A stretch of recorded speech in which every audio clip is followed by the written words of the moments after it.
అనేది official news అయితే date మారే అవకాశం ఉందా లేదని కొన్ని రోజుల్లో తెలుస్తుందమ్మా. సర్క్యులేట్ అయ్యే రూమర్. సో మరి బుచ్చిబాబు గతంలో ఉప్పెన సినిమాలో ఏ పెద్ద హీరోతో తీసిన అనుభవం కూడా లేదు. But pan India start cinema తీసుకోవాలి అంచనాలకి మించి ఉంటుందంటారా పెద్ద ఆయన అలా తీసారంటారా?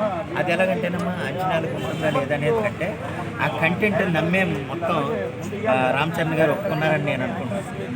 కంటెంట్ నమ్మే, ఎందుకంటే యాక్చువల్గా ఉప్పెన అనేది ఒక పెద్ద ఎక్స్ట్రాడినరీ స్టోరీ కాదు, కానీ తీసుకెళ్ళి మేకింగ్ అంతా చివరి వరకు ఫస్ట్ నుంచి చివరి వరకు ఆయన అంతా బాగా తీసుకెళ్ళాడు. ఓకే, ఇటువంటి ఒక రూరల్ రసిక్ నేచర్తో ఉండే స్టోరీ ఏది పెద్ది, అటువంటిది ఒక గేమ్ అంటే బ్యాక్గ్రౌండ్ ఒక గేమ్ స్పోర్ట్స్తో నడుస్తుంది. అయితే ఏంటంటే అటువంటి స్టోరీని ఆయన యాక్చువల్గా ఎన్నో ఒక 3-4 సంవత్సరాల నుంచి ఆయన రెడీ చేసి పెట్టుకుని పక్కాగా స్క్రిప్ట్ అంతా రెడీ చేసుకున్న తర్వాతే రామ్ చరణ్ గారికి వచ్చింది. అది పూర్తిగా రామ్ చరణ్ గారు నమ్మిన తర్వాతే అవకాశం ఇచ్చేది. ఈ విషయాలు ఏంటంటే తీయగలరా అని అనుకుంటున్నానమ్మా. ఎందుకంటే బుచ్చిబాబు గారికి పెద్ద హీరోతో వర్క్ చేసిన ఎక్స్పీరియన్స్ లేకపోయినా ఆయన సుకుమార్ గారి శిష్యుడు కాబట్టి ఆ అనుభవాన్ని ఆయన ఎంతో కొంత ఉంటుంది. దానికి ఇంకో విధంగా చెప్పాలంటే ఆ పెద్ద ప్రొడక్షన్లో కూడా సుకుమార్ గారు ఇన్వాల్వ్ అయ్యి ఉన్నారు. సుకుమార్ రైటింగ్స్ అని ఉంటుంది, అంటే కో ప్రొడ్యూసర్గా. అందువల్ల ఎంతో నమ్మితేనే తన గురువు గారు కూడా అందులో ఇన్వాల్వ్ అయ్యారంటే గురువు గారికి ఆ సబ్జెక్ట్ తెలియకుండా ఉండదు.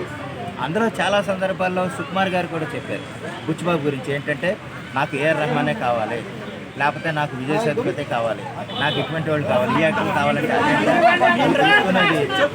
నువ్వు తీసుకునేది ఒక చిన్న స్టోరీ తీసుకుంటున్నావు. అటువంటిది నువ్వు పెద్ద పెద్ద యాక్టర్ని అడుగుతున్నావు అంటే నా స్టోరీ మీద నాకు నమ్మకం అటువంటిది కాబట్టి నాకు అటువంటి వాళ్ళు కావాలని అంటున్నాను నేను అనేసి బుచ్చిబాబు అని అంటూ సుకుమార్ గారితో అంటూ మనం చూసాం.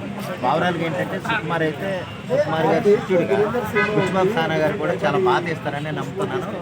సోషల్ మీడియాలో ఇప్పటి వరకు వచ్చినాయి, సోషల్ మీడియాని కాదు బయట వాళ్ళు రిలీజ్ చేసిన ఫస్ట్ లుక్కి అంత ఆదరణ వచ్చింది. చికిరి సాంగ్ ఫస్ట్ సాంగ్ కూడా అంత ఆదరణ వచ్చింది.